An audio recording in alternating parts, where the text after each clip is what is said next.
Viewer discretion is advised. There's parts of it that make me sad, obviously, but then parts of it that make me just so fill me with gratitude, like the fact that someone would have done that for me.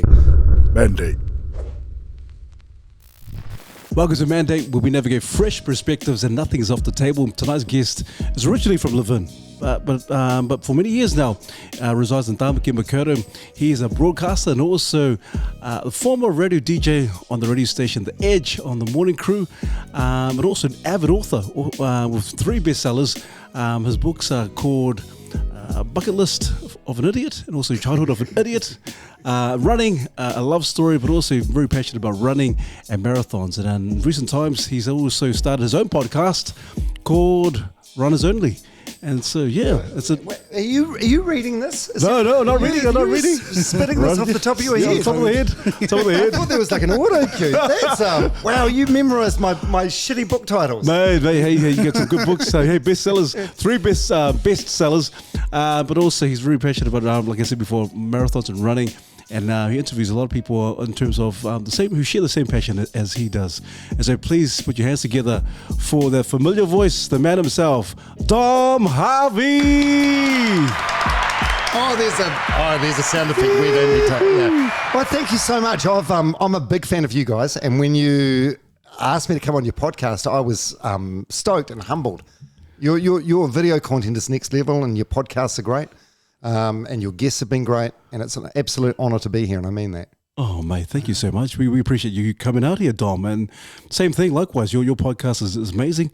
But also we can't say it, AJ, it's not really myself and myself and you and Charles. We got to give credit to the man himself, Bradley Busby. So Brad at the back there.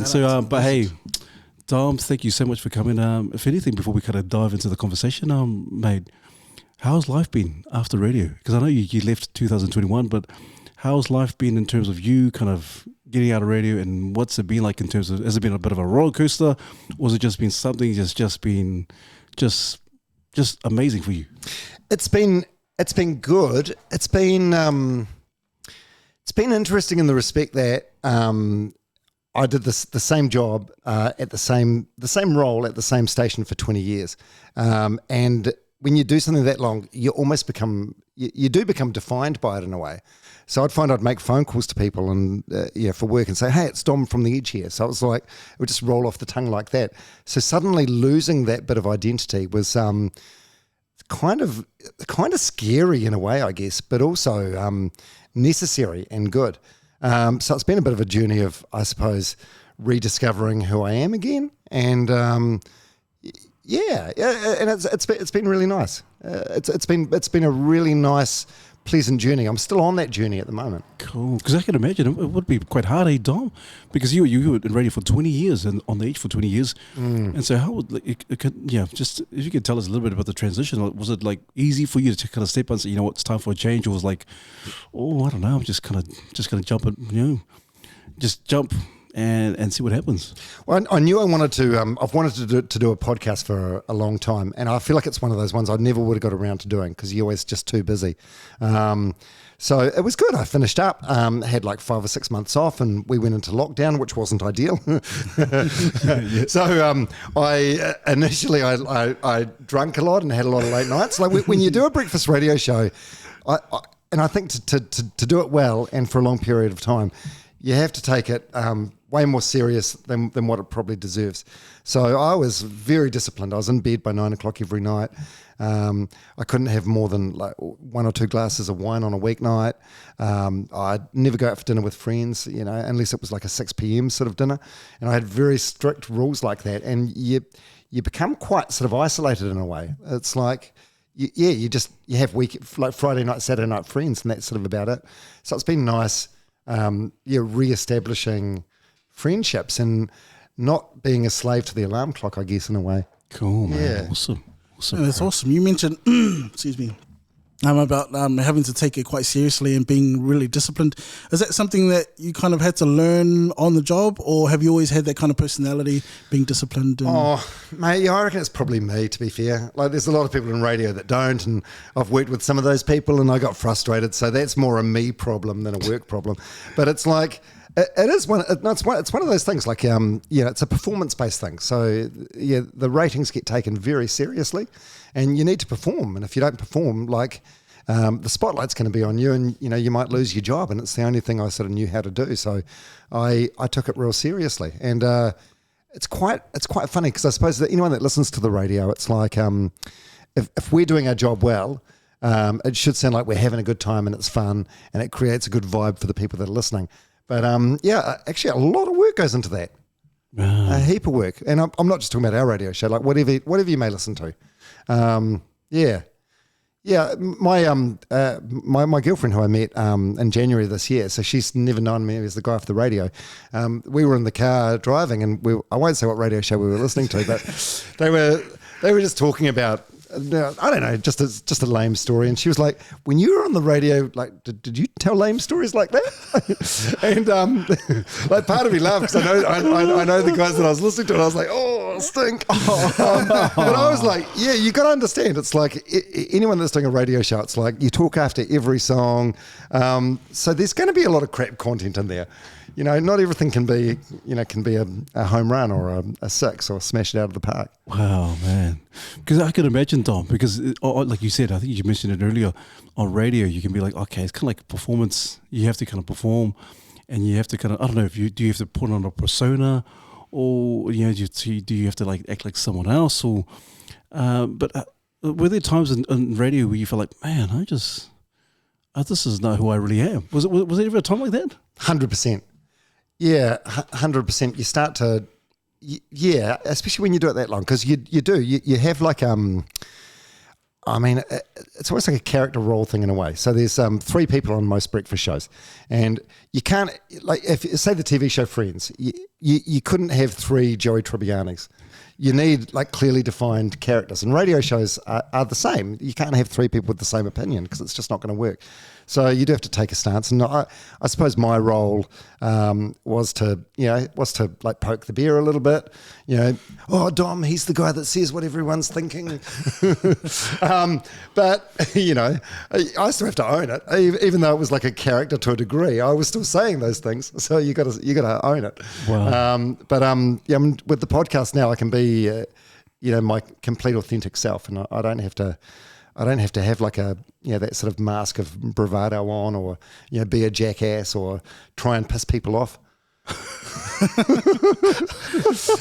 And speaking of the podcast, was that always the original idea in terms of the theme that you have, or was that something that developed over time, or was it between leaving radio that the idea came? So after leaving radio, so I finished radio like June, July last year. So I thought I'll have the rest of the year off. And just think about some things, develop some ideas, and then the intention was to kick it off earlier this year, 2022, around about the same time as you guys, actually. And I spoke to a few people, and everyone was like, "Oh, you need a niche. Because I was just like, "Oh, I'll just do like like a Joe Rogan thing. I'll just call it the Dom Harvey podcast." They're like, "No, you need a niche. So I'm passionate about running, so I called it Runners Only. But it's sort of I don't know. It's evolving, and it continues to evolve. And some of the conversations with people, I get to the end, and I'm like, oh damn, we haven't even talked about running. Some of them there's I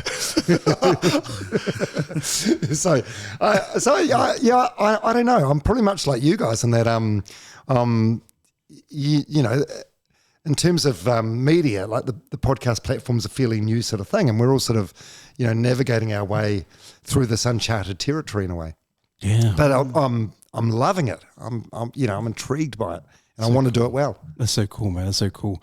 It's kind of like you bring that excellence from radio to your podcast, and it is like you were saying, because sometimes you could be talking about having a good yarn or having a good talanoa with the guest, that you kind of totally forget about the actual, I guess you could say the actual point or the focal point.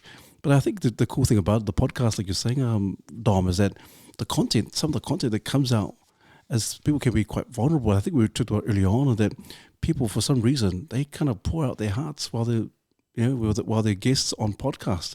What do you think? What do you think that's the case? I as someone that has a broadcast and radio history, I don't know.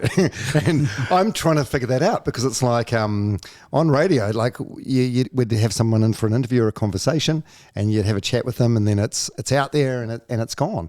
But people are more guarded. Whereas a podcast, this lives online forever, but you have people saying things that they may be saying for the first time or they've never said in any other sort of public forum. Like I listened to you guys with Joey D the other week, Joey Damond, who's a fantastic guy. And there was some massive vulnerability in that chat. Yeah. Incredible. Awesome. Yeah. Cool, man. I'm curious about some of the moments in terms of some of the interviews you've had over your career, and if there were any moments there where you like a guest has said something really profound that you're like, it just feels like it was specifically for you. I don't think so. I don't think there's anything that springs to mind. If I thought long and hard, maybe, but all those interviews on radio, they're very, very transactional. They're very, very quick. So we'll have a 10-minute slot with, say, Ed Sheeran. And then straight after that, he'll have a 10-minute slot with More FM. And then straight after that, The Breeze. And then, ZM, The Hits, whoever. So you find they're sort of on autopilot. So you know what I mean? Gotcha. So it's not like an invite. I feel like when you do a podcast with someone, if you're sitting down with someone for an hour, like you get to peel back those superficial layers. Actually, yeah, maybe that's what it is. Yeah. Going back to your previous question, like, those radio and those sort of junkety sort of interviews, it's just not really the space to say something profound, I guess. Wow. I don't know. Yeah, I don't know. Unless, I mean, if you ask the right question, potentially, but it just doesn't feel like it's the time or the occasion to go deep. Because I do realize you guys have a time frame, in terms of when guests come over. Yeah, it's always a time frame, and it's always real short. So the bigger the artist, the shorter it is. I remember we Destiny's Child came to New Zealand like years ago. They were playing at the. Do you remember the Mount Smart Supercomputer? And it was, I think it was called Ericsson Stadium back then. Yeah, Ericsson. They were playing there. So there was interviews backstage, and we were allowed to choose, and it was like, okay, you're allowed 4 minutes with Beyonce, 8 minutes with Kelly Rowland, or 20 minutes with Michelle. 20 minutes. Wow. So I think from memory we chose Michelle, and then after the 15 minutes we were like, yeah, we're done. Oh, man. No, I think because they had to divvy the time depending on, so maybe if they I'm guessing each member of D Child had like an hour of media each. So that's crazy. Must have only been us and two other people that wanted to speak to Michelle. So when you're interviewing people like that, are you getting sort of directives?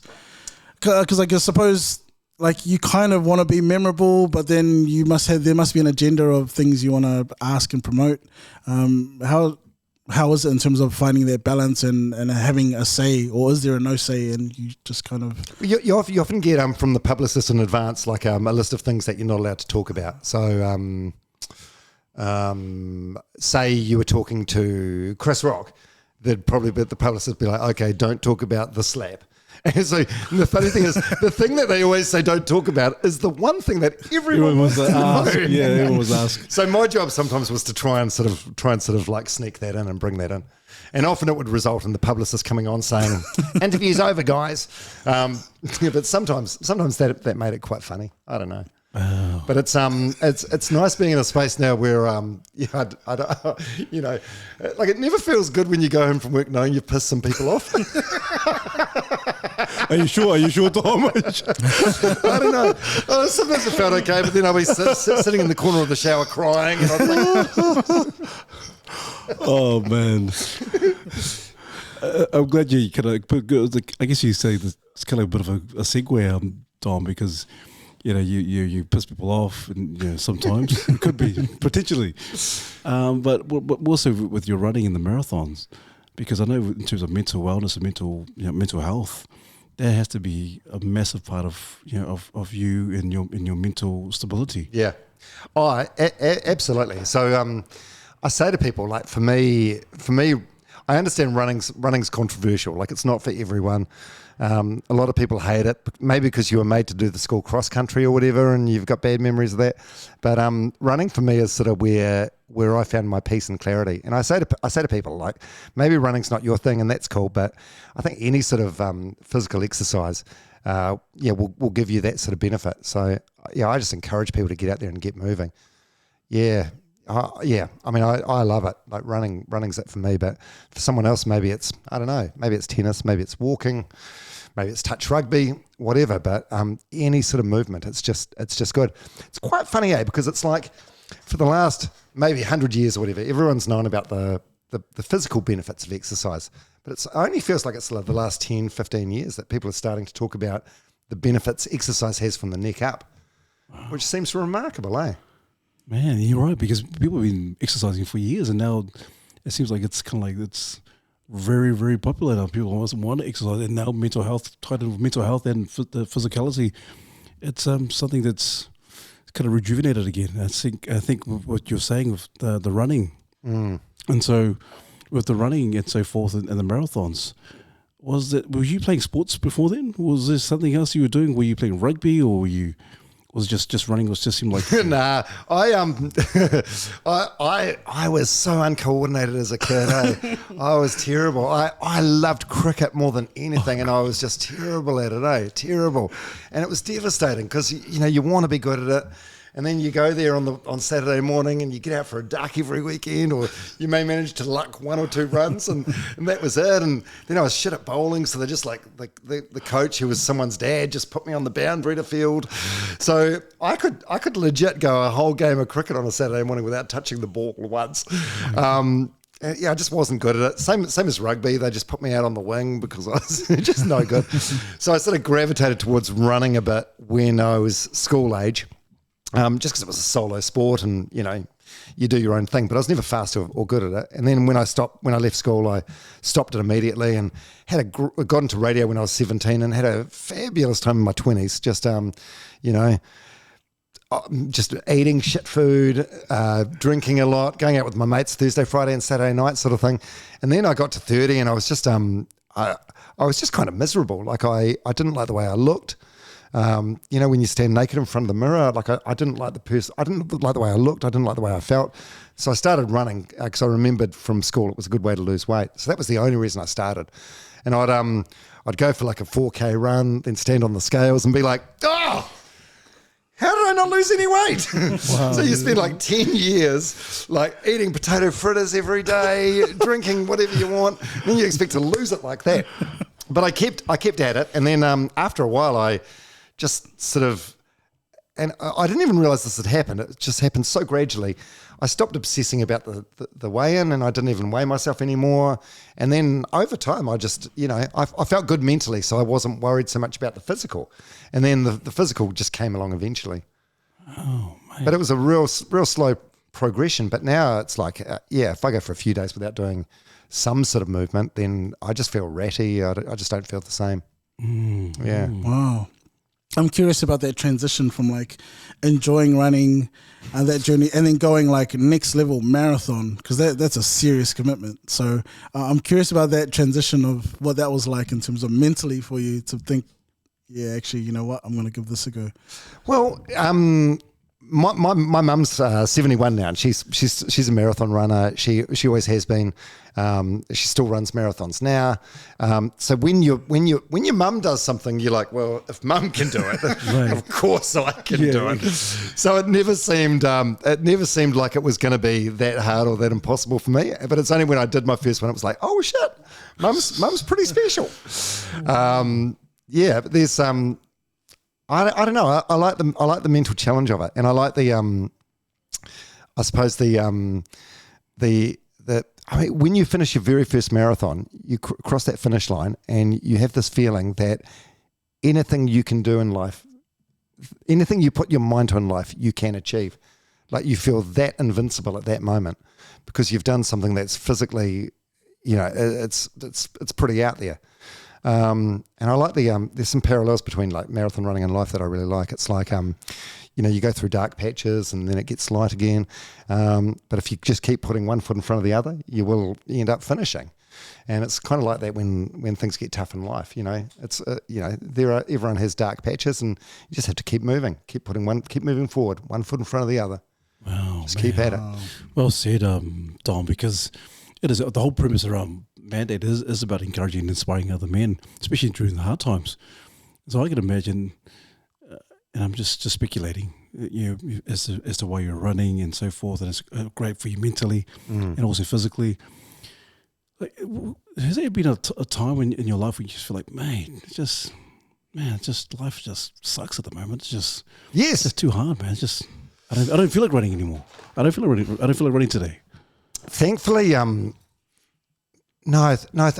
thankfully I'm lucky. I've never had that. I was JJ, we were married, and she is still to this day, one of my best friends and greatest supporters, and vice versa. She's on antidepressants, and she's got like a chemical imbalance in her brain. So I've been with her through some of her breakdowns where she just physically doesn't want to get out of bed, and she'll be in bed for 5 days with the blinds shut. And I'm thankful that I've never been there. So I've always been able to get myself out of bed and get moving, and I always feel better for it afterwards. But I understand that there are other people that aren't so lucky with that. But the hard times thing you're talking about, 110%, everyone's going to, life's not smooth sailing for anyone. No one gets off scot-free. No one gets a free ride. So you just need to be resilient and build that resilience. And the best time to do that is when you're feeling good. Because that shit's going to happen. Everyone has shit going on at some point. Yeah, 100%. I was curious about what, maybe an example of what one of those times might have been for you. I only asked for that because I think there's a lot of us that might be able to relate in some way to some of that struggle. Yeah, well, I suppose one really big thing for me is I had this tumor in my abdomen area, which was taken out. It was taken out non-cancerous, but it was taken out about 15 years ago, and that left me with infertility issues. So I can't have my own kids, and JJ and I we really wanted to have a family, so we had years and years of IVF and fertility treatment, and I don't know. I think at the time I wasn't overly good at processing it. I think I've become better at showing vulnerability over the years, and it feels like there's been like a definite shift in the last few years where, and you guys are a big part of this, I think, of encouraging guys to speak and say what's on your mind. But I feel like that's something that I've just sort of been processing finally, like the last couple of years, like what I went through, because at the time it was just like we'd have a failed attempt and it'd be heartbreaking. JJ would cry about it, but I'd be like, come on, onwards and upwards, next round, one foot in front of the other, keep moving forward. And now it's like, so that's been a tough thing to deal with.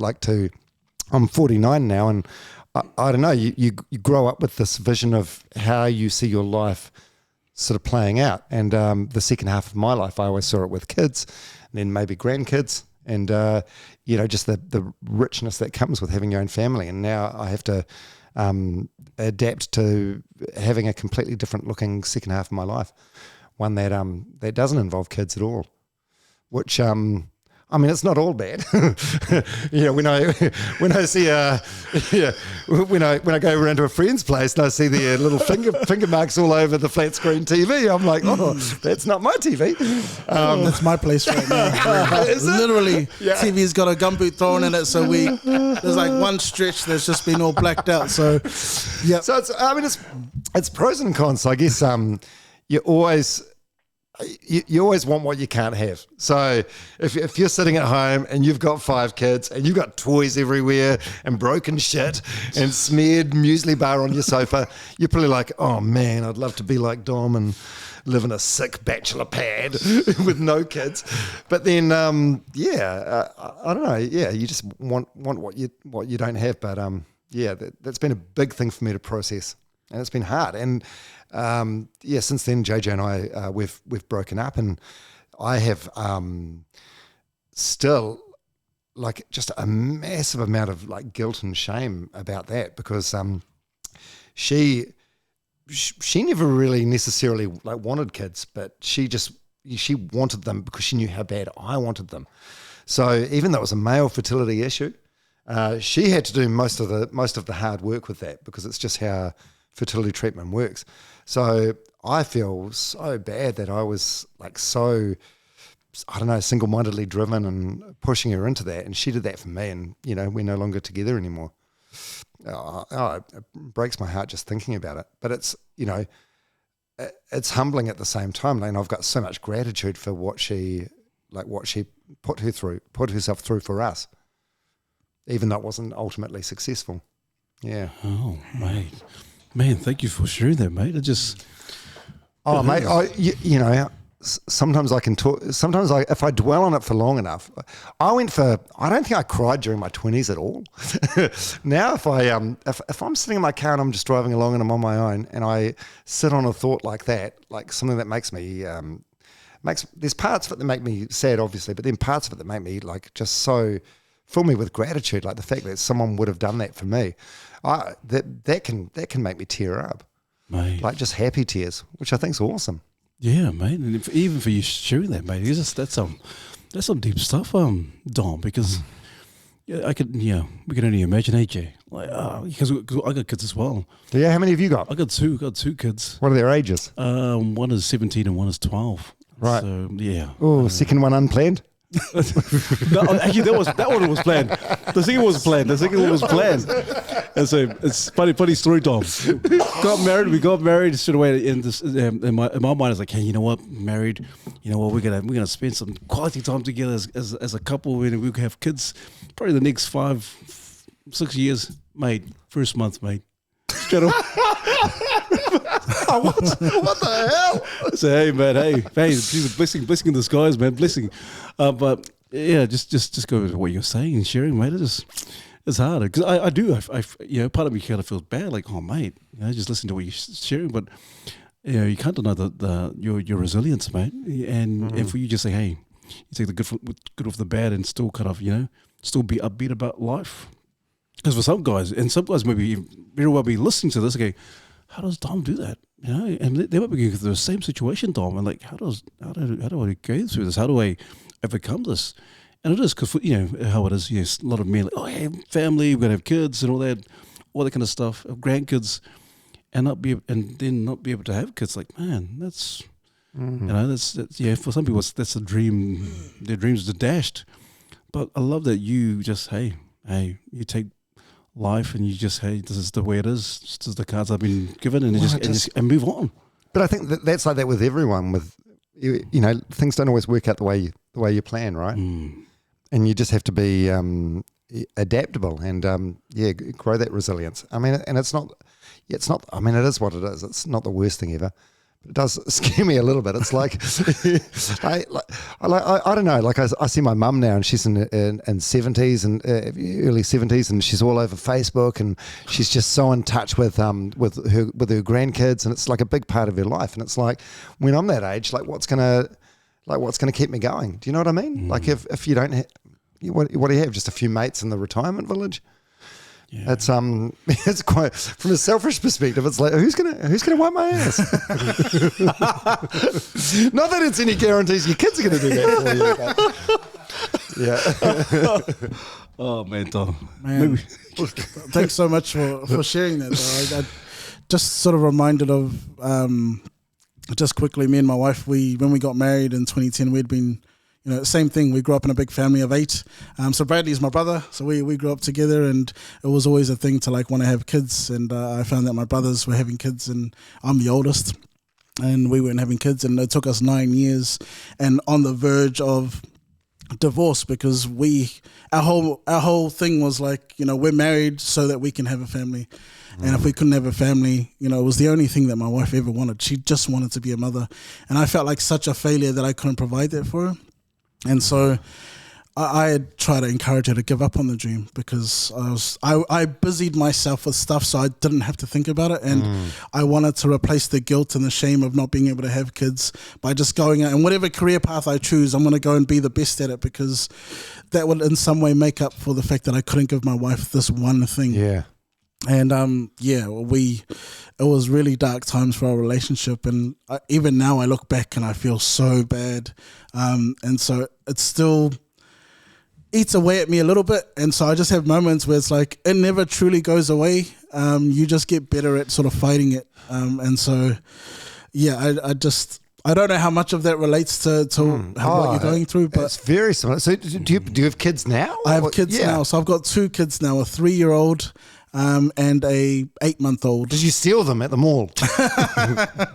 So what happened? Did you need fertility treatment or no? We couldn't afford it. So right, yeah, it's expensive. It's expensive, yeah. So it was just we had just been fighting, and yeah, when we came to we had sort of gone to church and confessed that our relationship was just in a shambles, and she was thinking of moving back to Auckland because I was staying in Wellington at the time.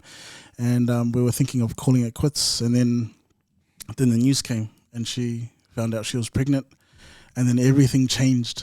And then I think from then, just life was never the same. And so it was like my redemption of I can give something back to her, and whoever this kid becomes, I can give everything to make sure they have a better life than I did, and all that sort of stuff. Do you think it was like a prayer miracle? I don't know. I feel like it was, but so that's a long time trying without success. Yeah, and or were you just wearing a condom all those years? Whoops, that's what I've been doing wrong. Yeah, I thought I had the reverse effect. Yeah, I thought they were baby making devices. Yeah, sorry, that was an inappropriate joke at an inappropriate time. That's right. Yeah, honestly, it definitely creates. Like that wasn't the reason like JJ and I broke up, but it definitely like creates like an unnecessary strain on the relationship for sure. And it does, like as a man, it definitely makes you feel, I don't know, like you're not doing your role or your duty as a husband. I don't know, but it's one of those ones that I much like you with your career, like I suppose I just buried it down and kept on charging forward, and it's only been like the last couple of years that I've had time to like pause and reflect and breathe about things and finally sort of process this stuff a bit. Yeah.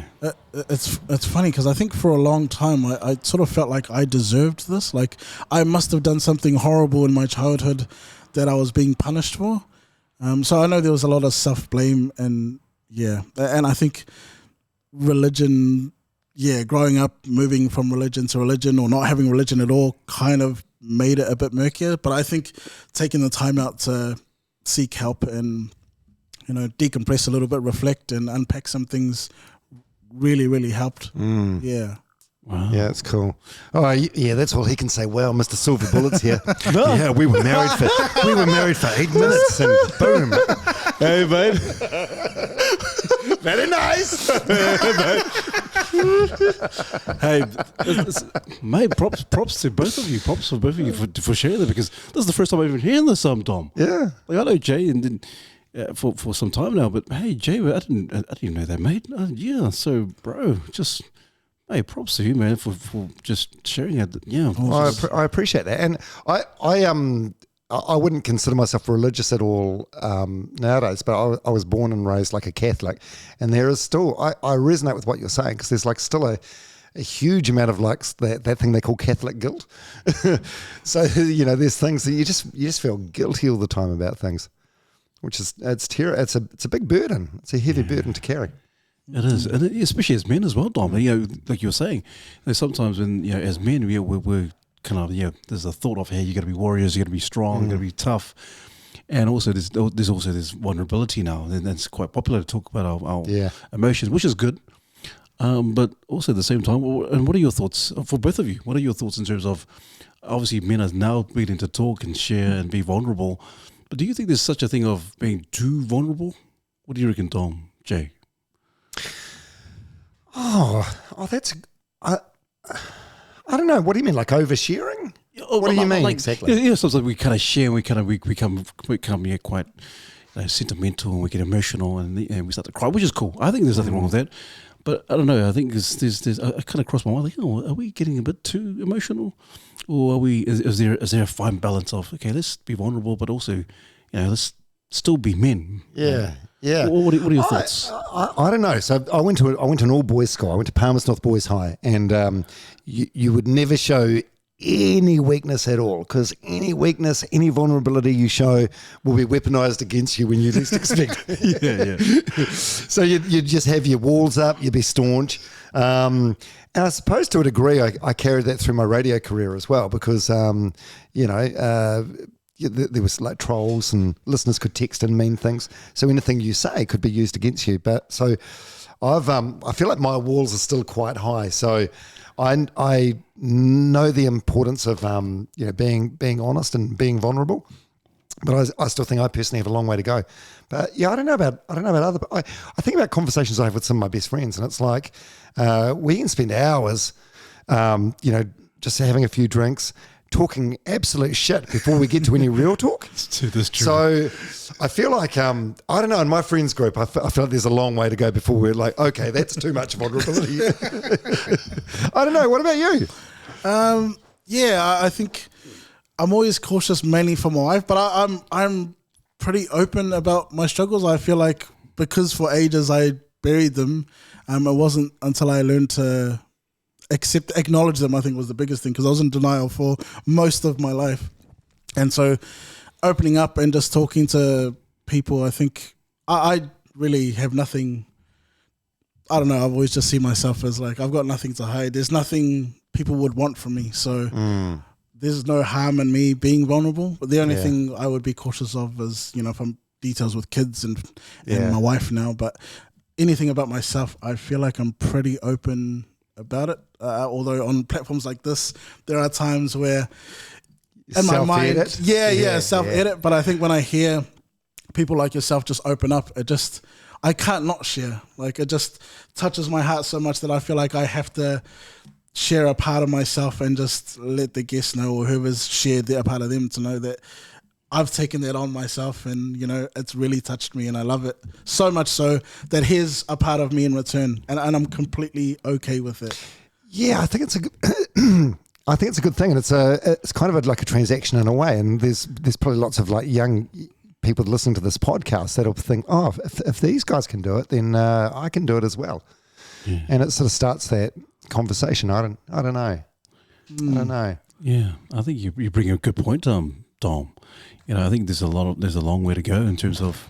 I think it kind of, for different individuals, some men like to be sentimental or emotional, which is cool, and then there's other men who are quite stoic and quite staunch, which is still cool. And then it's just kind of chipping away at some of those conversations and being able to be vulnerable. But if you can't allow yourself to like show some emotion and stuff, you're missing out on a fantastic part of life. Absolutely, you really are. Yeah. You're right. There's nothing better than allowing yourself to like watch the Pixar movie Up and have a happy cry. Oh, that opening, yeah. I'm sorry, that was showing too much vulnerability.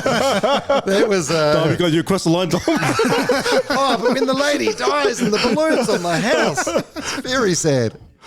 Oh, mate. There's something about that, though. And I think now you just made me think about, like, some of my closest friends are the ones I've opened up to, and being able to share a struggle and not know that actually they've had the same struggle, and so that struggle's connected us in ways that, like, we'll always be friends forever now, even if we don't see each other, every day, every week, every month. Yeah. So I think there is something there about being vulnerable that just helps bind people together. It's a bonding thing, because you find if someone's reveals something like very secret or scary about themselves, suddenly you feel like, oh, it's safe for me to do the same.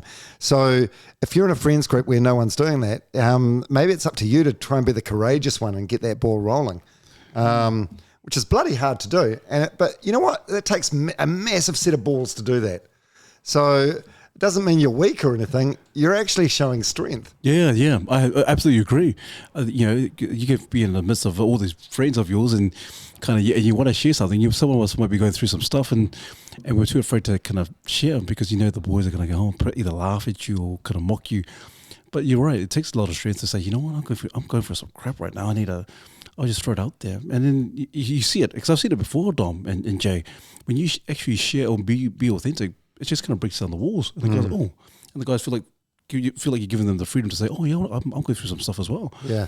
And so that's absolutely, I believe it's true, mate. That's Yeah. cool. That's cool. That's life. Like, we're all going to go through stuff at some point. Yeah. Every single one of us. Yeah, I man. think that's so important to remember. Like, you might not be going through a tough time now, but just remember that eventually you will. And so, I think being able to open up is really great. And I think something that I'm curious about, you talked about your mother earlier. I was curious about, was your mother ever open and vulnerable with you and with topics? And stuff like that? No, we weren't one of those families at all, Like, at all. It was really weird. So we were super religious growing up. So I was like super secretive. Like, I'd go out on the weekends with my friends and have a midnight curfew. I remember like one night, me and a bunch of friends, we got involved in a fairly bad car crash. Like, I had little glass cuts on my hands, and for months I was finding like bits of glass in my pockets and stuff. And I went home and I didn't even say anything to like mum or dad about it. Like, and then mum the next week, one of her friends, her son was in the car. So mum found out about it that way, and she was like so upset that I didn't tell her. But it's like, I just didn't have that relationship where I felt like I could tell my parents anything. Which is, I think, I don't know. I don't know if that was like most families at the time or just our family, but it was just how it was. So I was super secretive. Yeah. So there was none of that sort of real talk in the home. Wow, is that why you read that book? Childhood of Get some payback. but yeah, go into your, we'll get into your books as well, because you're an author as well. 3 bestsellers, mate. Tell us, how'd you do that, man? Was there something that you're into writing, marathons, and now books, author? Like, man, what was going through here, man? What's the big deal, man? What's the deal? Okay, well, first of all, I want to say something. The New Zealand bestsellers. So before anyone thinks, oh shit, Dom's like J.K. Rowling. New York bestseller. Yeah, where's that dude's Bentley? No, a bestseller book in New Zealand means you sell like 7,000 copies. Wow. So in terms of like payment, it's probably the worst hourly rate I've ever done writing a book, because so much work goes into it for so little money. But the publishers that did it, they're called Allen and Unwin. They came to me initially and they're like, "Oh, we think you could write a book." And I have this condition called imposter syndrome, where I just always feel like I'm a fake or a fraud, and I'm about to be found out. You know, you're just always waiting for that tap on the shoulder. And it's I've discovered this year from doing my podcast, like so many people have the same thing, like in sports or whatever domain they're in. So for the publishers to say to me, "Oh, we believe in you. Yeah, we're going to take the risk. You know, we think you can do this." They sort of, I don't know, I suppose they pumped up my tires and I did it, and the first book went okay. And then they came to me and said, "Oh, we believe you could do another one. Like, why don't you do this book?" And so I just sort of followed their lead. But I've never sort of had the self-belief or, you know, that self-confidence that I could go to them and say, "Hey, yo, sign me up. I'm your guy. I got a book idea." Wow. Yeah. Wow. I don't know where that comes from, but I don't know. I think the imposter syndrome thing, it can be like a positive and a negative. Like it's a negative in that, you know, you should be able to identify your strengths and weaknesses and celebrate your strengths and whatever. But then it's good in another way, in that I think it keeps me honest. Like it keeps me, you know. Yeah, on your toes. Yeah, it keeps me on my toes. Exactly. Wow. Because it makes you wonder how many other men are thinking the same thing, like, imposter syndrome. Like, oh man, I shouldn't be here. I'm not really good at this, but they're there. Yeah. Is that something that's quite common? Like I had Sir John Kerwin on my podcast, and when he was at his peak, like in the late 1980s, playing for the All Blacks, like scoring these amazing length of field tries, he was like, he'd finish the game after scoring like 3 tries and then be like, "Oh, I'm going to be dropped tomorrow." And it's like, it just makes no sense at all. But yeah, it's just the brain. It's a tricky old thing, eh? Wow, man. How did you come to understand more about that? And did it ever make you think about like the origins of where that imposter syndrome might have come from? Yeah, I don't know. I heard someone on a podcast talking about it, so I ended up Googling and doing a deep dive, and then it's like, oh shit, that sounds just like me. And it's quite I don't know, when you can label something, it doesn't necessarily help, but it does make you feel less alone, I guess, and you realise there's a lot of people that feel exactly the same way. But in terms of the origins, I don't know. Maybe just growing up in a small town in New Zealand, like Palmerston North, where you're never expected to amount to much. I don't know. It could be from that. Probably need some more therapy to get to the bottom of that. Have you guys ever had therapy? You been to a therapist? No, I haven't had therapy. Yeah, but Jay, yeah. Yeah, I've been to a therapist before just to help unpack some things. And was that about the fertility stuff, or? Yeah, it was about that and some other issues that I realized I was sort of compensating for. And so, yeah, I think acknowledging and then trying to go back in time and like think about some of the things that happened that I thought were absolutely normal, only to be told like that's not normal. And then just thinking like, shit, now what? And so just like finding links between these things that happened as a kid and the behaviors that I had, and realizing why, I think really helped me. Yeah, and now being able to share that with my wife, which was one of the hardest things, was like. Was it? Why was that the hardest thing? I think just acknowledging that you're broken and that a lot of the pain that I've caused her has been because of these things I didn't understand. And I think there was a part of me that just felt like, am I the only one that has these struggles? Like every other man in my life seems like they have it together, and here I am struggling with something that seems small that, my mates are laughing at, and, it's a non-issue. So yeah, you're not broken though. Yeah. You know that, eh? Yeah, I think I'm still coming to terms with that. So, yeah, again, there's a lot of negative self-talk that's like being hardwired almost. That it's just constant daily battle. So, I am the same. It's terrible. It's like I think I have a certain amount of self-respect. So, like, if any of you guys sit here and tell me I'm shit, or you say mean things to me over and over again, I'll just get up and walk out. Like, I'm not going to take that shit. But I'll speak to myself that way for hours and every day. And it makes no sense. It's like, I wouldn't let anyone else speak to me that way. Why would I speak to myself that way? It's like it's like you're bullying yourself. It's dumb. Why is that, Dom and Jay? Because sometimes I go through the same thing. Sometimes I'm like, man, I'm not good enough. You're like, oh man, useless, all that kind of stuff. Yeah, all those negative kind of thoughts come to play. But why is it that we do that to ourselves? I do know why I do it now. Oh, do you? I do it because nothing anyone can say about me will ever be as harsh as what I say about myself. So it's almost like a defense mechanism. Like, right. I'm trying to protect myself. So I have a lot of insecurities, but if I drill myself, someone can say the most hateful thing about me, the most spiteful thing, and it's like, well, that's nothing. Like I tell myself way worse than that. Did you come to that realization yourself, or was that from a therapist? Was that like a truth bomb from a... I think that one was from myself. Right. Yeah, it sort of came after therapy, but just making sense of why sometimes I'd be so harsh. When me and our siblings, we sort of roast each other a lot, and so we tease each other a lot. And sometimes I'd jump the shark and just go nuclear immediately. just before they do it. Yeah. My thinking was like, true. if I sting them with everything I've got, they'll know. Okay, I won't make that joke. Yeah. And it's such a destructive attitude to have, but that was legitimate. Like that's what I was thinking. Yeah. Like even with good things, hey, I'm Dom and Jay. Like even when we do some amazing things, and even like with your podcast, you do some awesome stuff. Like, do you sometimes feel like like you were saying, the negative thoughts? Do we sometimes feel like we kind of self-sabotage ourselves? Like we do some cool things, and we're like, man, I don't think I deserve this. Yeah, I agree. I don't know about self-sabotage, but it just makes me just want to work harder, and I can never be sort of completely satisfied with where I'm at. And you might have a moment where, like, you say a book comes out and it does well, and you could be like, yeah, that's really cool, and you can celebrate it for a moment. Then it's like, right, what's next? I got to worry about what's next. You can never just sort of like pause and breathe and relax.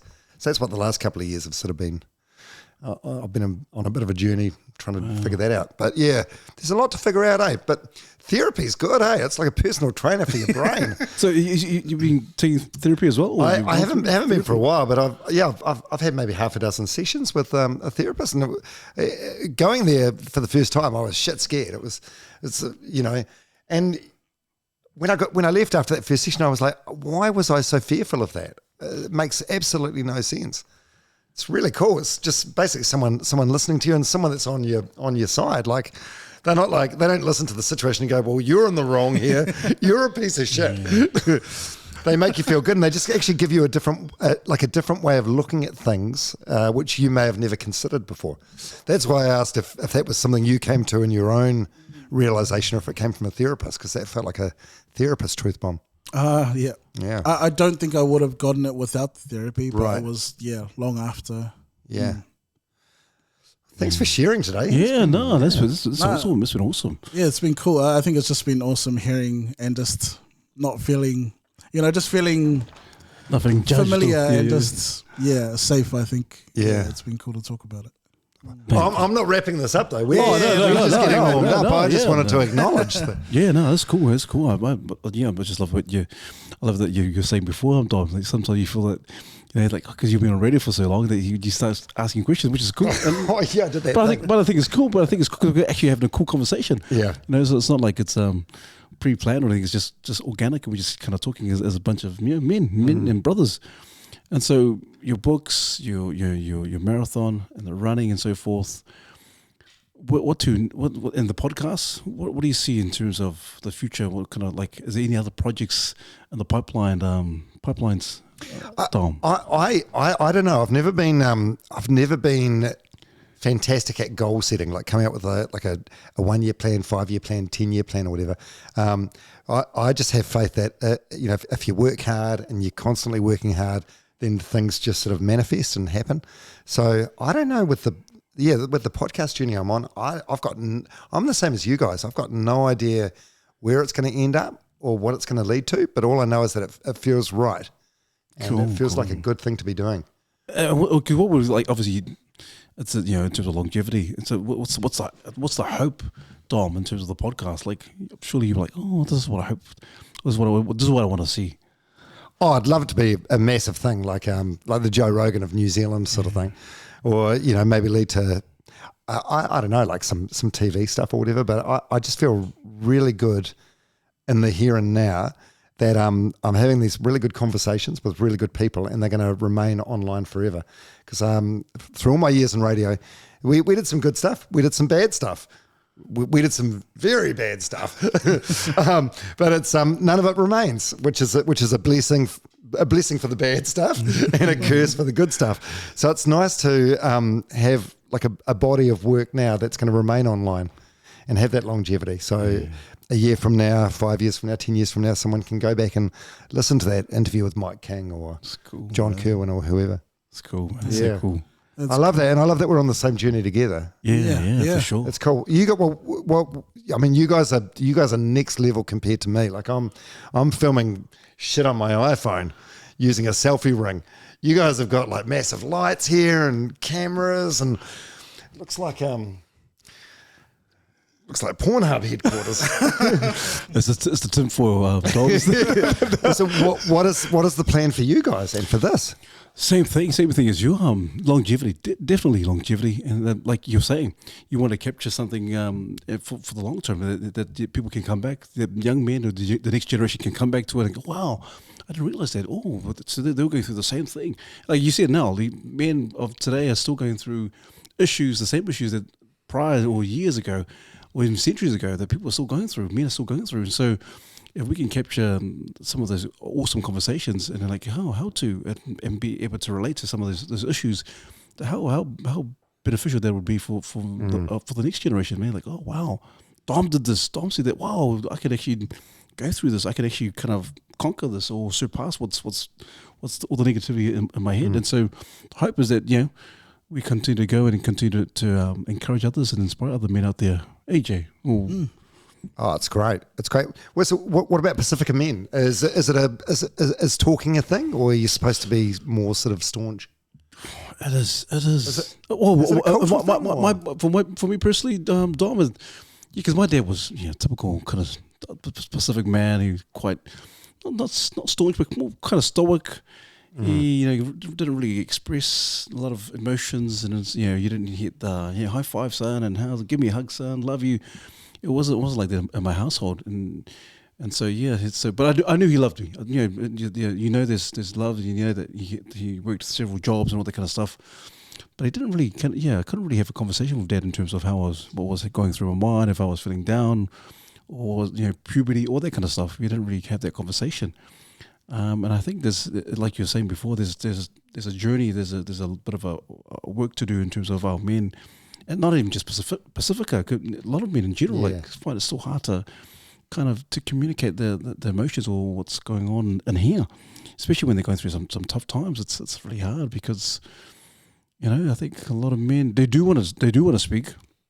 People say that men don't like to speak, but men like to talk. We like to talk. We do. We like to talk. We do. And so depending on given the opportunity and depending on the question as well, and really being able to understand what's happening, and being bold, like you said, being bold enough to ask the question, hey, are you all good, bro? Sometimes we say, oh, you good, bro? What's our initial reaction? Sweet ass. Oh, yeah, nah. Yeah, and so and being able to kind of recognize the signs, but being able to kind of really be intentional about it, and also being having that heart to like, hey, I want to know how you going. Yeah, I think that's the key. Asking that second time, you all good, bro? No, no, really. Are you? Yeah. Hey, how are you? Are you all good? Exactly. And Yeah, like asking with intention. Yeah, that's true. But I feel like I don't know. You guys probably have a better lens on this than what I do, since I don't have kids. But I feel like like generationally, it should get better and better. Like the way you were raised, like you're like, well, mum and dad did this. I don't want to do that with my kids. So I feel like things get better. Is that how it is? Do you think? Like, do you guys think you guys are better dads than what your dads were? I'm not throwing your dads under the bus. Absolutely, I think so. That's obvious. But the interesting thing is, though, like you said, like generationally, I think it does improve, but there are new challenges in the world that sort of almost reset the balance. So there's always going to be a divide there. That the battlefield just looks different. You're right. What do you mean, like the social media, TikTok, all the temptations? Everything, yeah. Technology, you're right. for sure, is a big thing. In a lot of ways, it's probably never been harder to be a parent, hey? Because it's like there's so many choices, so many options, so many decisions now. And then just thinking about like discipline back in the day, like, man, the beatings usually you just automatically get a hiding. Yeah, I hit you because I love you, kind of thing. But obviously today that's not a thing now. So. Yeah, were you jandal or belt? Mate, it was a bit of both, mate. or you prefer the jandal, I think, over the belt. Yes, jandal belt or boot up the arse. Was it? So for me and our family, it was always Mum would be like, "Wait until your father gets home," and then hours later, we might be 3 or 4 years old, and then. Like hours and hours later, you can't even remember what you're in trouble for. But Dad gets home, and then he put us over the bed, and it'd be like he never went overboard. Like it was always done like correctively, but he'd be like, "This is going to hurt me more than it hurts you." And even back then, I remember thinking, "How? No, it's not. How? Then no, why? it's not. How's it going to hurt? How is it going to hurt you at all?" So you remember that? I don't know. I've got no grudge or anything about it though, like because it was always done. It was always done like with love and with a correctional thing. But yeah, shit, it hurt. It hurt, and I was a real little bitch about it. Like I'd be trying to cover my butt with my hand. My brother, on the other hand, he was 2 years younger than me.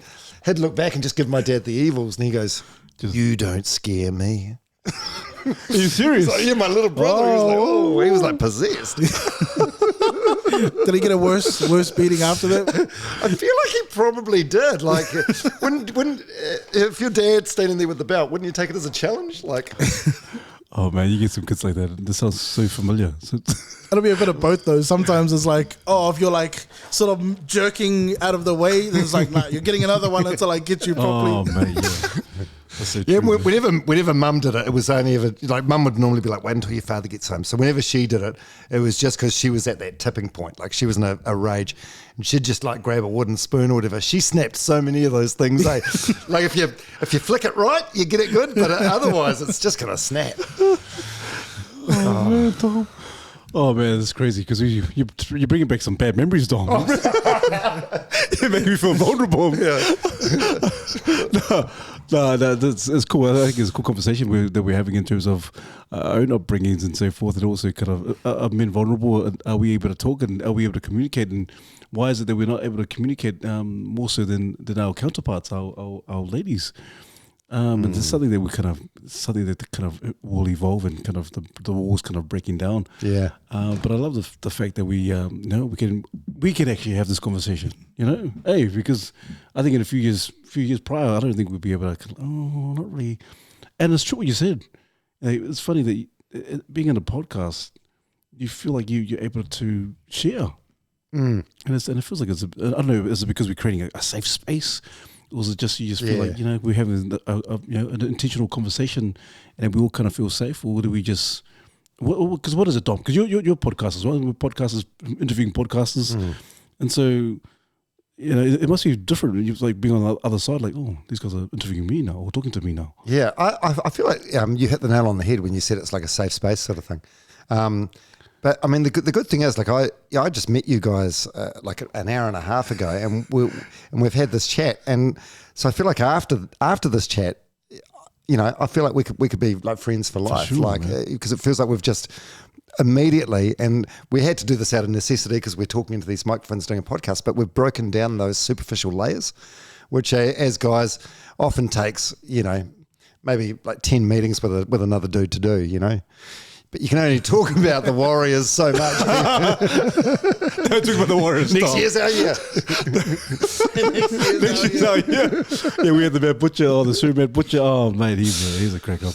Oh, you had Butch on? Oh, did mate, yeah, we had him on. He was amazing. He's the Butcher. He's just iconic. Just full of wisdom as well. And so he's speaking about a generation that's that's some amazing stuff. And then even he was saying he was able to talk. Hey Jay, he was even like able to kind of share some of the stories and not even feel like, oh, okay, I don't know these guys, and he felt comfortable to share. So he's such a New Zealand icon, such a great man. Like the things that he's done that no one would ever see, like in terms of like giving out his number to people and hooking people up with stuff, like not stuff that he's even doing for publicity or any clout or anything, but just stuff that he's done for so many hundreds or even thousands of people over the years, just because he's a good bastard. He is, man. He is 100%. Dom, he did some cool things with us. Jay, he was just lovely, just a lovely man, and so lovely human being. So yeah, you're absolutely right. Yeah, I really felt from a few years ago there was a thing like he made an inappropriate joke to someone he was over on Waiheke Island, and he made a joke like saying this is white man's island now or something like that, which yeah. Anyway, that's the butcher. Yeah, and it was just it was a funny and he was like the subject of a pile-on for a few days, and I thought he probably earned he deserved a little bit of grace for that. I don't know, because he's done so much good stuff. Yeah. I know Nia Monty and a couple of others like spoke in his defence, but when a pile-on like that's happening, there's nothing you can do about it. But thankfully he got through it. But it's like, man, that's a guy that doesn't, he's an old dude that made a bad joke and, or a slip of the tongue or whatever. But he's done so much good for so many people. Yeah, no, for sure. And that's the thing, Dom. Like, if you don't know the Bad Butcher and he cracks those jokes, that's him just being the butcher. But if you don't know him, and people take offence to that real quick, and like, no, you shouldn't have said that, all that kind of jazz. But if you get to really know him, he's a lovely man. Yeah, man. And that's one of the things that I think about today's world. Like, cancel culture is so real now. Like, people can have, you talked about the Mad Butcher he's done so much good, but someone can, have a slip up and the world can turn on them just like that. Yeah. Does that ever sort of weigh on your mind? Podcasting and just being out and about with everything that you do. Oh, with the podcast now, I'm not really pushing any boundaries or anything. I'm just having good. It's kind of like what you guys are doing. It's just like good conversations. But I mean, with stuff I've done on the radio over the years, like there's always a chance that some of that could resurface. But anyone that does that, I think it's really unfair. It's really cruel. It's like I saw a thing on BuzzFeed or some website like about a year ago. People were going for Friends because apparently it's there was some homophobic stuff in there or whatever, and it's like you can't be offended. Well, you can be offended about that now, but you weren't there, and if you were there at the time, you would have laughed at it. We all laughed at it. It was funny at the time. Yeah. It's not funny now, and we know that, and thank God. But you can't rewrite history. Absolutely.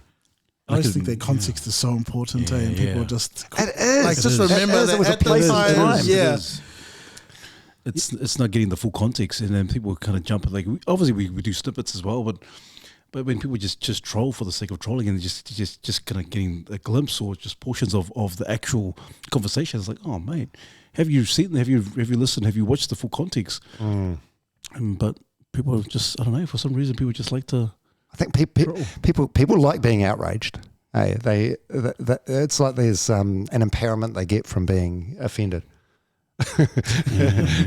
I don't know, but yeah, it is what it is. How do you do with it, Dom? Because I don't know.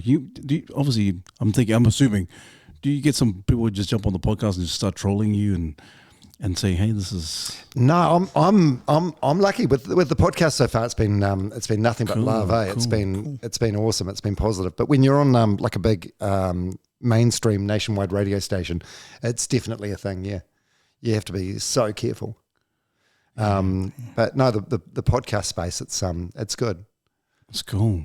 So radio, like would you read some of those comments, or would you just like, I'm not going there? Oh, it's funny. So people can text in all the time. So there was a text number, and you see all the texts that come in, and it's quite funny, like the human psychology. Like you could have 10 messages that come in and say, "Oh, that was crack up, Dom, you're the man," whatever, and then one that's negative. And it's almost like that one is in red ink. Like that's the one that hits you. I don't know. It is. It is. Well, they do say like it takes twice as hard to kind of just to get out of the negativity. You have to be positive. You know, it takes twice as hard at work in terms of being positive. And then negativity, man, it just takes one, like you're saying, just takes one comment or one troll, and it's just, man, and you solely focus on that. And I don't know how that works in terms of the brain and all that kind of stuff. Yeah. Jeez, I don't know why. Yeah. I'm curious about how you sort of recharge yourself. Like I know you have running, but do you ever feel like you need a break from that, or like is there another hobby that you do to kind of recharge yourself a bit? What other hobbies do I have? No, I get so much joy out of running, and just sort of movement, and I just know to take care of myself. Like I like getting a lot of sleep. Good night's sleep's good. A bath is good. I love having a bath. Are you bath guys? No, I haven't.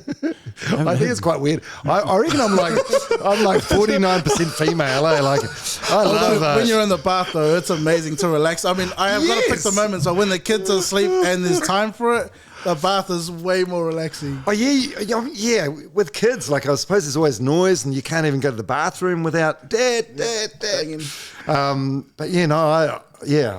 I love getting a bath bomb from Lush or somewhere and having a bath, pampering myself. Good on you, mate. I haven't tried a bath bomb. I'll tell you what, like whenever I go to, when they have like a wedding weekend and there's like a stag do and a hens do, and the guys go like fishing or clay bird shooting or whatever, I'm always like, I want to go with the chicks.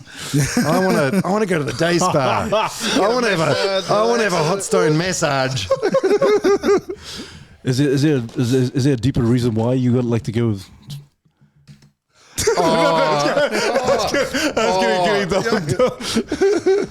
Man, no, but you're lucky because I don't have a bath. Yeah. I just have just a regular shower, so So yeah. So no, there's no sinister reason there. It's just like whenever I'm playing paintball, it's like you know the satisfaction you get when you shoot one of your mates. That's good, but it's not enough to to take away the sting when someone shoots me. Like, it's like, ow, that really hurts. I don't know. I just don't get enough satisfaction out of it. And I'm terrible. I'm tall and I'm a big target. I get shot a lot. Mate, man. That's why you could always be short and a big target. It could be worse. Oh, yeah, I could outrun you. Oh, Yeah, exactly. Yeah, it'd be good. Oh man, Dom. Pop. Dom, it's been hey Jay, it's been a cool conversation. I think you're one of the very few that we just kind of like, yeah, it was just kind of everything. We just can talk about everything. We can just kind of have a raw conversation. It just is very organic, Jay. But I'm also mindful for time as well, Dom. But Dom, obviously with the podcast with Runners Only, and you kind of shared your hope about Runners Only, and you said something briefly about TV. Is there something that you would like in terms of, like, you got your podcast, but more that when you talk about TV, are you talking about acting? Or are you talking about an actual TV show? What's that all about? I don't know. Like, I could see the definitely not acting. Like, I don't know. Can you imagine me acting? Like, Bro, you never know, man. There's just things that you're not going to be good at. You're not going to be good at pole vault. I just can't. Can you see him pole vaulting? I can't see him pole vaulting. He's got the record. He's got the record for his school. You need a bigger pole. Did you not know that, Dom? Acting, no. I don't know. Like, I feel like the sort of conversations that you guys do, or that I do, or there's some other great podcasts as well, like Between Two Beers. I feel like it would they could potentially translate to sort of the TV format. TV interviews in the past, you've got shows like 7 Sharp and The Project, and they do like those sort of radio interviews we were talking about before. Like, they have a 4-minute interview with someone, but I feel like there's more of an appetite now for people to listen to long form discussions. So, would there be a place for that on like free to air TV? I don't know, but potentially. It's cool. It's Yeah. cool. That'd be cool. No, we'll keep an eye out. 'Cause you never know, mate. Probably I feel like you guys are almost already there. Like, your video content is next level. That's part of the reason I want to come out here today, just to see how you guys, mate, no, how you guys good. are doing it. Your stuff is just so sharp. Oh, thanks, mate. Thank you for that. Props to Brad Busby. Yeah, Brad. Yeah. Glad he dressed up for the occasion. Yeah. wearing a maroon singlet. Pumping the weights. They heard it was Dom. Oh, it's just Dom. It's just Dom, man. Yeah. Is this his 7.5? Yeah. This is what That's I his do, warm up. Man.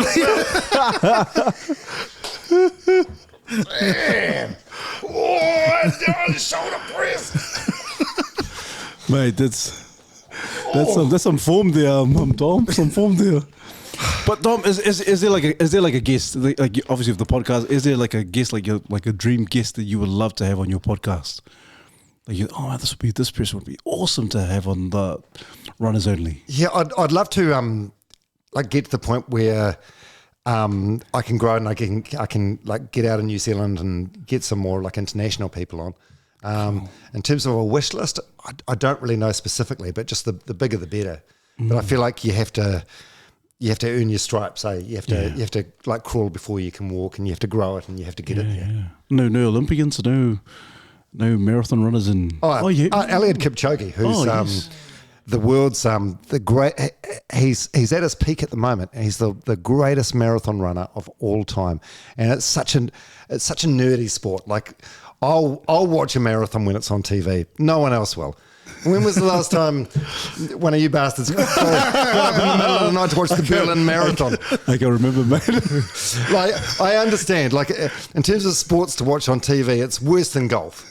Like, just watching a bunch of Africans run for 2 hours. Like, but I love it. I nerd out on it. And so there's this guy, Eliud Kipchoge. He recently, like a month ago, broke his own world record. He's like just the fastest man ever. Like, next time you're at the gym, put the treadmill on like 21 kilometers an hour, and you just see how long you can keep that up for, because Kipchoge does that for like 2 hours, like 3-minute kilometer pace. Like, what would be a sprinting pace for most of us, he does that for 2 hours. It's just phenomenal. Wow. Phenomenal. Insane. That's crazy. Well, what makes like a marathon runner special? Is it like partly genetics? Is it technique? Is there like drugs? no. I'll tell you what. You know when that Lance Armstrong guy, the cyclist? Yes. Like, Lance Armstrong. I was into cycling at the time, and I knew that everyone in cycling was into drugs. So it's like a massive thing, and he would just did it better than anyone. But if Kipchoge ever tested positive for drugs, I'd be heartbroken. I'd be absolutely disillusioned and devastated. But in terms of what makes him so good, I don't know. Like there must just be a certain amount of like natural ability there. Like he was really, when he was younger, he won like gold medals at the Olympics for the 5,000 and 10,000 meters. And then as he got older, he just branched out to marathons. But he's just a freak. But it's such a niche sort of sport that he's like I'm looking at a picture of Michael Jordan on the wall here. Like he's the Michael Jordan of marathon running. But, you could say, well, Michael Jordan was the best of his generation, but now you got LeBron, you got Kobe, whatever, insert name here. But Kipchoge is unparalleled. Like he is just that much better than what anyone else has ever been. It's crazy. That's so crazy, man. Oh, you don't have to act so interested. I know it's boring. No. Straight after this time with G, and then I can watch some marathons. Doesn't look like I've ever watched a marathon ever. You guys, it's probably on YouTube, but I reckon you guys will watch like the first 3 minutes and then be like, oh, let's just go. Who wins the race? 3 minutes to the end. Oh, I see your type. Fake fans. What day one is, man? We got a premium seat on the bandwagon, Day man. one. Get out. On the bandwagon with some popcorn. No. I don't know. I suppose it's one of those things. It's like any sport you see on TV, they make it look easy. Like you watch NBA games, they make basketball look easy, and then you go and shoot hoops yourself, and you realise how hard it is. Like I could stand at that free throw line for days firing shots and not get one in. They never miss. So I think with marathon running for me, it's like you know how hard it is, you know how far it is. So when you see someone make it look so effortless, it's a gift to watch. Wow. I think that's interesting because I think that applies to life in general with any kind of work or even podcasting. I have so much, appreciation for other podcasts now, knowing some of the work and the stresses that happen behind the scenes. So absolutely. I think that's sort of applicable to life. Yeah, you guys love what you're doing. It's time consuming. It's a hobby, and I understand that. Like we're recording this on a Tuesday evening, and this could be family time. So you make sacrifices to be here, but as long as you love it. Oh no, we do. And the best thing about it, Dom, is that you get to do it with some real good mates. And so we just so Jay and I and Charles and Brad, we just love it. We just love it. And the hope is, like we were saying before, that other men can just kind of grasp what's the content. Thinking, man, that really helped me. So as long as we're helping someone, you guys cover some real good stuff.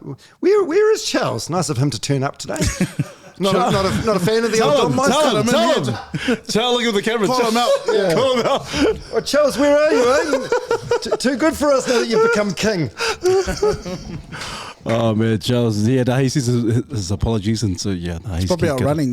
Yeah, well, he never because he's on that. He's on that. He's doing a weight loss challenge. Oh, is he? Yeah, actual. Yeah. And he booked it on the days that we film. He's on a bit of a marathon as well, eh? So yeah. So he's oh man, he would have been awesome. He would have loved to talk to you about marathons. Obviously not. Sorry, Charles, can't say One anything. shot's gone, man. I had your back, bro. I had your back. Oh man, but on marathons and on running, Dom, because I love for you to talk about the five marathons in 5 days? Oh yeah. Because that was an amazing course you did. You did that. What you raised? 250,000 was it? Yeah, it was cool. That was just that was the thing we did a few years ago. So 5 marathons. There's this young girl from the Waikato called Kawalani Forbes, and her parents had. She was a preschooler, and she basically had cancer like most of her little life, and her parents had done everything they could. They remortgaged the house. They had like fundraisers. Everyone in their family had given whatever they could, and they just like exhausted everything. And when we met them, they were just, I don't know, they were just like shells of their former self. So I came up with the idea. They needed this like $250,000 to get this treatment that couldn't be done in New Zealand, could only be done in Barcelona. So I came up with the idea of like doing the 5 marathons in 5 days, but like we had no way of knowing how much money we would raise or how if people would buy into it or come to the party.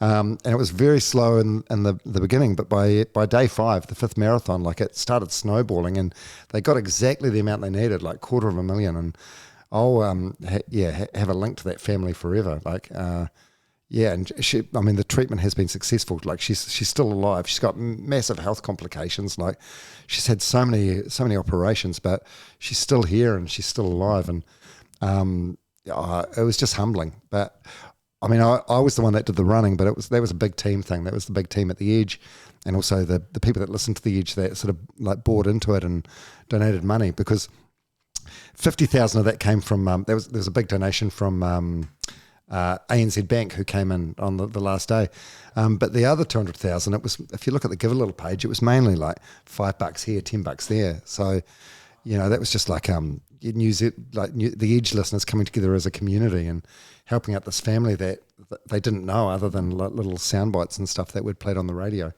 So that was really cool. That was it's one of the proudest moments of my life, actually.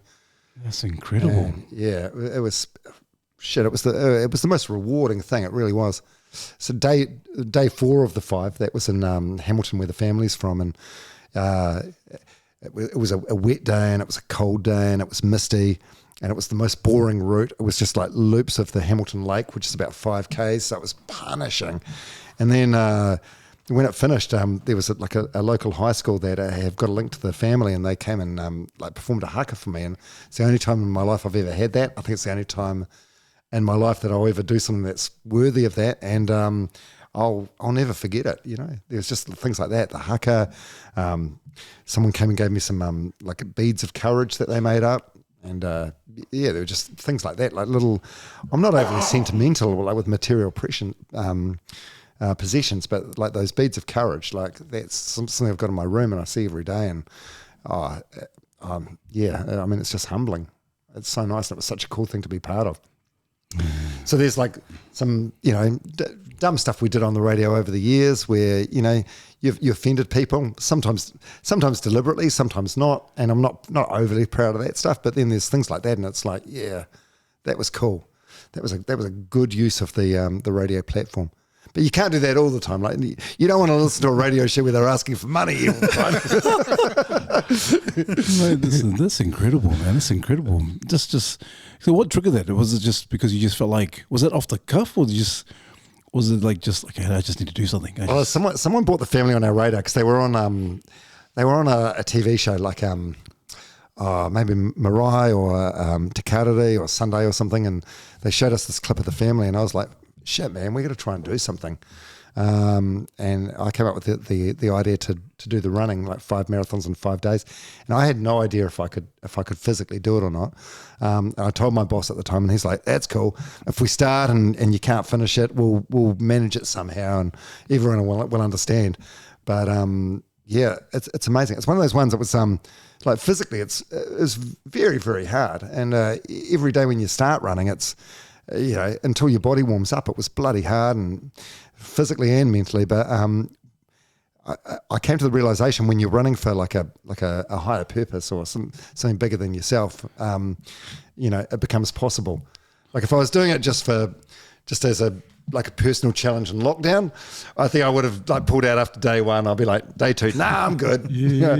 But because you're doing it for such a worthy cause and such a big cause and such cool people, suddenly the impossible becomes possible. Oh man, that's so cool, man. That's so cool, and it's because the purpose behind it is 100%. Yeah, it's amazing what the body can do. Yeah. Yeah, especially when the mind's like, say, I'm tired, man, but the body the body's like, come on, you can do it. Yeah. Wow, that's incredible, bro. It just makes me think about how hard it must be, or like, I don't know, maybe it's not hard, but just outside or like in your regular life, like how do you find a higher purpose or a higher value so that you can go about your day to day having that high of like, push through no matter what? Yeah, I don't know. I don't know what the answer is to that. But I think that's definitely the key. That was like an epiphany for me with doing that 5 and 5. It's like, anything is possible if you're doing it for the right cause, the right reason. Yeah. It sort of makes me think about how there's things that you let slide if it's, if it's only you at stake, but when the stakes are high and, someone else is depending on you, something about you just unlock another gear where you're willing to go the extra mile. You just find it. Yeah. It's amazing. It's so amazing. I can imagine, that girl. Because how old is she now, Dom? Kaolani. She's probably like 8, I guess. 8. Yeah. 8, and then you had a part to play in terms of, just keeping her alive and just all those, I don't know, medical bills and so forth, treatment. But mate, it's just that's crazy, man. I think that's 100% kudos to you, mate, because I can imagine people. Oh, that's you just kind of because sometimes you come up with this idea that I did 5 marathons in 5 days. And you feel like, oh man, I think I've chewed a bit of yeah. I'll tell you what, so like leading up to it, I'd like wake up in the middle of the night in a panic, like thinking, oh my God, like it felt like there was so much pressure on me. Even though I was the one doing the running, but I was one small part of a very big team that was organising this. But it felt like there was so much pressure on me, and I was like, what if I just can't do it? Like, what if I just can't? And the fear is debilitating. But thankfully, you just do. You just, day by day, you just get up and start running again and get through it. Right. I can only imagine the relief at the end. Oh, bro, you got no idea. First of all, like when I got to Friday morning, so day 5, actually, like starting, so each day it was in a different part of the country. So Monday it was Auckland, then Tuesday Christchurch, Wednesday Wellington, Thursday Hamilton, Friday Auckland again. The Christchurch one on Tuesday, in a lot of ways, was probably the hardest. And I think that's because, in hindsight, it's like, oh man, I'm so exhausted and we're only just getting started. So you're looking at, you instead of just taking it one step at a time, like I talked about before, you're looking at Wednesday's run or Thursday's run or Friday's run. But Friday's run, the 5th out of the 5, it was hard, but it was like, but at that stage I knew I was going to get through it. It was like, even if something happens now, even if my knee gives way or something gives way, we can walk it now and we're going to get it finished. And that was such an incredible feeling. Wow. Yeah. And so what did you do when you crossed the finishing line? What did you do? Did you jump? Oh, I had John and Ben were there because they were doing the afternoon show. So they thrust a microphone in right on your face. Asked me for a comment. Oh, mate. No, it was so good, man. And then some of the family was there, and it was just like hugs all around. And I think rather than just be like tired at that point, I was just like I just felt good. I felt excited, and it was like job done. Yeah. It just goes to show Dom, and you proved it, mate. Like if you're going through some hard times and just and you got you feel like there's no purpose, but if you do have purpose, it's just you can push through and you can accomplish some amazing things. Yeah. And I think a lot of our men need to hear that. And I'm glad you share that story, because there could be someone out there listening and watching and oh man, I'm just going through some raw crap. And they want to accomplish some stuff, and they think, oh, I can't do this. Maybe I can't do this. I need to give up. But for you to share that story and think, oh man, if Dom's doing that, then maybe. Yeah, honestly, anyone can. And I'm happy to, that story makes me sound like a badass. So I'm happy to share it. No, yeah, 100%, man. No, it's cool. I truly believe that. Like, people say like anything you put your mind to, it's possible. I don't think that's entirely true. It's like, I would have never made an All Black or anything like that. And like Richie McCaw, one of the greatest All Blacks ever, he was never going to make a good jockey, was he? Can you imagine Richie? No, he's too big. Not everything's possible, but there is, what is possible is way, way more than what you think you're capable of if you just put your mind to it. Mate, I need to hear that, mate. I need to hear that 100%. Jay, any last words before we wrap up with the amazing Dom, Harvey? He must have some last words. He's been writing notes with his red pen in a very, very small font. Yeah. Can't read good it old from teacher's here. marking. Yeah. Teacher's marking. I'm curious about what the legacy will be for Dom. At the end of the day, when the dust settles, what will be your legacy? Yeah, I don't know. I feel like legacy's for like other people to decide, but a good friend of mine who you had on an earlier episode of the podcast, Nixon Clark, a good friend of mine, we were chatting and he was like, oh, yeah, man, you 20 years at the edge, that's going to be your legacy. And I was thinking at the time, I don't know, like what I'm doing at the moment with the podcast, I'd like to think, yeah, I think there's parts of me at the moment that's more proud of like what I'm doing now. So, but I don't know. Yeah, in terms of legacy, I feel like that's that's up to other people. But I don't know. I suppose legacy, that's like after you die, eh? Is it? Yeah, what you're remembered for. Well, I won't even be around for it. I mean, I'd be buried in the ground. But mate, you're doing some good stuff, mate. Like you said, 20 years, and now you're doing your podcast.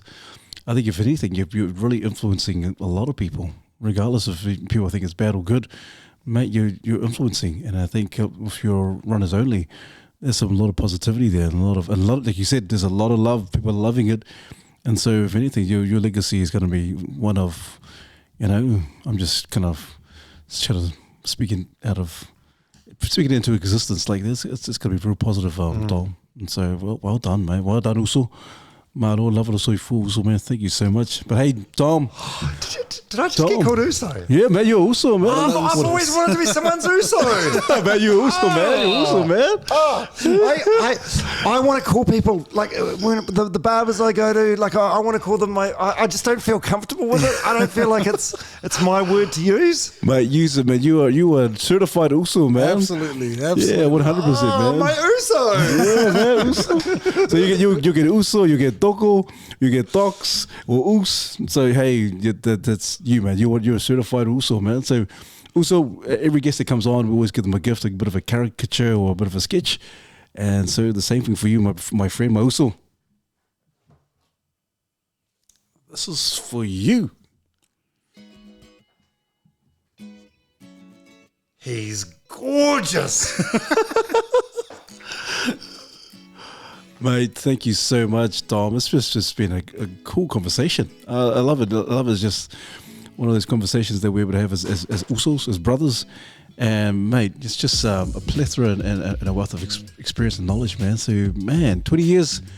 And, yeah, hopefully pray for 20 more years with Runners Only in the podcast, man. We have been so blessed, Jay. Blessed. Yeah. I feel like I'm just getting started. I got so much energy and so much I want to do. You know, there's a lot of people, I suppose they get to their 40s or whatever and they start like winding down the clock, but it's like, no, this is half time in your life. You're just getting started. Yeah, but I love what you guys are doing as well. I don't want to turn this into a mutual appreciation thing, but that is what it is. What it is. Like what you guys are doing is great. You're bringing out some really cool conversations with some really cool people. Oh, man. And I'm full of admiration of what you guys are doing too. Oh, man, cheers. Is there anyone in particular, Dom, that you think that would be ideal to come on the podcast? Anyone that you think off the top of your head? Man, do I just have to pick one or? Why don't you have several? Have you got a few? Scribe would be amazing. Oh, man. Scribe would be good. Scribe. And another radio guy, Nate Nauer. Oh, mate, we know. Old man Nate from he used to be at my FM in the day. Nate. There's a guy. It's not my story to tell, but he's been through. Super talented. Cool. Like just a remarkable guy. So funny. Such a good dude. Been through some shit, and it'd be great to have on your podcast. Oh, awesome, mate. Awesome. And if you get him on, send my love. Oh, we'll do. Yeah. Nate, Scribe, man, be cool. But otherwise, we always leave the last word to our guests. Any words of encouragement for our men out there, Dom? Anything you want to? Just just live your best life. Be your authentic self, and don't be scared to show some vulnerability. It's actually not weak. It's actually stronger. I think I came to that realization a few years ago when a mate of mine took his own life, and it occurred to me he's like any one of us, and it was easier for him to make that decision to take his own life rather than to talk to people about it, and it kind of scared me a little bit. Because I thought if it could happen to him, it could happen to any one of us. So just speak and share.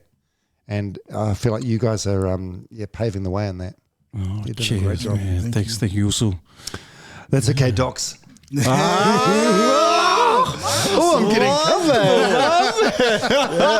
covered. My man. Can I end with a chahu? Yeah, go Let's for go. it, man. Yeah, let's go, man. Chahu! Was that good? Yeah, that's good, man. That's good. Feels like it was very white. That's right. Always room for improvement. The diaphragm. Oh, really? People show us. Well, that was a lot. I've got goosebumps. that was good. Uso. Thank you. Hey, don't forget to like, subscribe, and comment, and look forward to your well thought out comments. Otherwise, once again, thank you to Dom, Jay, as usual. Our mantras: refine, unlock, and take charge. Mandate.